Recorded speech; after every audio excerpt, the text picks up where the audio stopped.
there listening, and we're all commenting and involved in the commentary and in the conversation. Everybody as a group is talking. And when I say everybody, I mean the cast members. We're all chit-chatting about it, okay? Mm-hmm. Together, all of us together. And she fell off from the conversation because she was reading the rest of the article to herself. So then she, I guess when she was done reading, she said, oh, yeah, it ends with da da da da da. And I asked, oh, well, did they mention da da da da da? And she said, why don't you just read it yourself?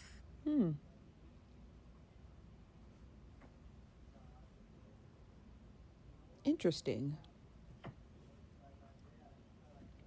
And that was the last day. Because I had taken so much stankness and weirdness for the past 5 seasons, and it was the last season, and I just said, you know what? I don't gotta take this no more. I don't know who the fuck you talking to. I don't know why you're even addressing me this way. We're in a whole group of people together. We're all discussing this. I'm actually showing interest. And so that was the last day. And I have never spoken to her again. Because I'm always going to show you respect unless you play me, which I have one time got out of my face because I felt played. And then she then tried to act like she was going to fight me when we was on stage doing a read about a movie. And I was like, stop, because we're not about to fight. And then we were able to have a civil conversation after that. I listen, she got in her feelings, fine. But trying to sunning me in front of everybody is unacceptable for a number of reasons. One, I am your employee. I'm your employee. That's number one. You're sunning me for what, like, it's not that I did anything wrong. It's not like you're correcting me in the work. 2, I am your peer, colleague, and 3, I'm your elder. Boom, boom, boom. So that was the last day. I'm not doing it. I'm not going to keep putting up with this behavior. I'm not going to keep interacting with this. I'm not going to keep kowtowing. I'm not going to keep being the bigger person who comes and tries to soothe and smooth because you're the boss. Hi, YouTube. So I was watching this clip about Amanda Seales, and I just kind of wanted to do some commentary regarding this clip. Now, what I will say is I am a fan of Amanda Seales. I think that she's very intelligent. She's very talented. She has so much to contribute to the world. She loves Black people. She's all about Black liberation and Black empowerment. I think that she is just a beautiful talent. She's a really smart, talented person. But every time she's in the news, every time she make the news, it's for drama. And I don't understand it, because I understand she feels wronged by Issa Rae, because her and Issa Rae had some conflict around the time that they were filming the Insecure show. So I used to love the Insecure show. I hated when they took it off TV. But Issa Rae don't come out and talk about anything. Like, you're not gonna get her to like come out and talk and say anything.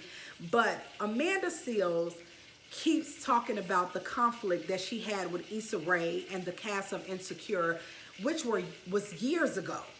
I don't have a dog in that fight. I don't know who did what. I'm not taking any sides regarding that. And she absolutely has a right to express her frustration, her pain, whatever happened to her. But it's been about 4 or 5 years. And I'm coming from the perspective that, like, Amanda, you have so much to offer the world. You literally have so much to offer the world.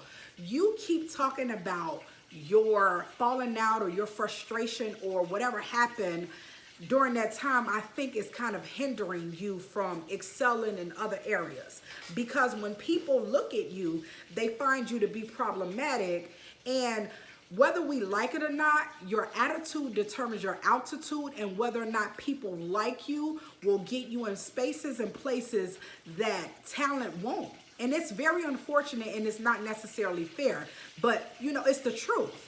And people have deemed her problematic. People have deemed her difficult to work with. And constantly talking about these stories and talking about people you fell out with and people you had disagreements with is only lending to what people are saying about you. And I want her to win because she's one of the good ones. She's, like I said, she's all about black empowerment. She's all about black liberation. She's all about, you know, pushing black people forward. I wasn't necessarily happy with her take on Kamala Harris, but regardless, that was her take. She has a right to it, so, you know, whatever. But when I seen this clip about her basically talking about the Issa Rae and her kind of falling out or whatever, I was like, here we go again. Here we go again. Issa Rae has not said one thing.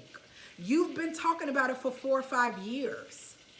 So it's like, can't you just focus on the fact that you are extremely talented, you're extremely intelligent, you will be like a great benefit to the culture, and just focus on that instead of regurgitating these battles or fights or frustrations that you have with people. It's like you've told the story. You've said that you were treated poorly on the set of Insecure. You said that there was weird energy and weird vibes. We've heard that time and time again. And now that you continuously talk about it, it makes it seem like you're the problem. And that's why it's easy for people to write you off as the problem. So it's like, just stop talking about it. People already know that you guys fell out and you don't care for them and you don't speak to them. People already know that. People already know that you went to an Emmys party and Issa Rae manager or her assistant or whomever the person was got you kicked out of the party. People already know these things, and you constantly regurgitating these things is just making it seem like you're more the problem.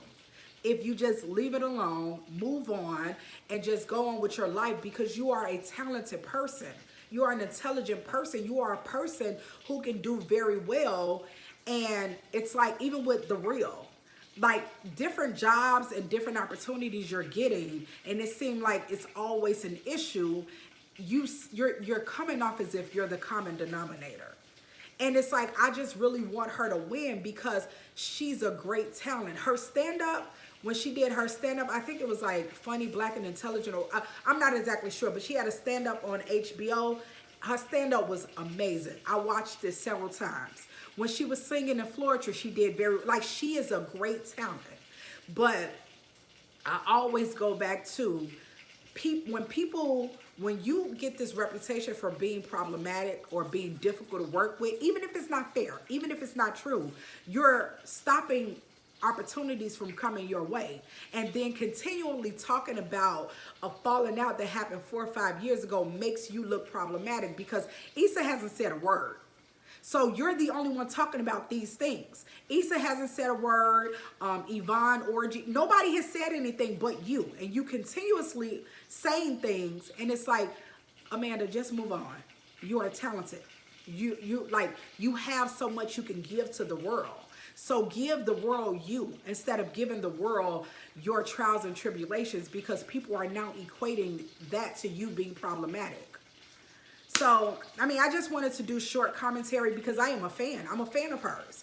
But when I seen the clip, I'm like, here we go again. Like, you're not talking about what project you're working on or your new interests or things that you're doing. You're again talking about an issue that you had with Issa Rae 4 or 5 years ago. And it's starting to get to the point where it's like, damn, are you the problem? Because nobody else is saying anything. You're the one that keeps regurgitating these conflicts that you've had.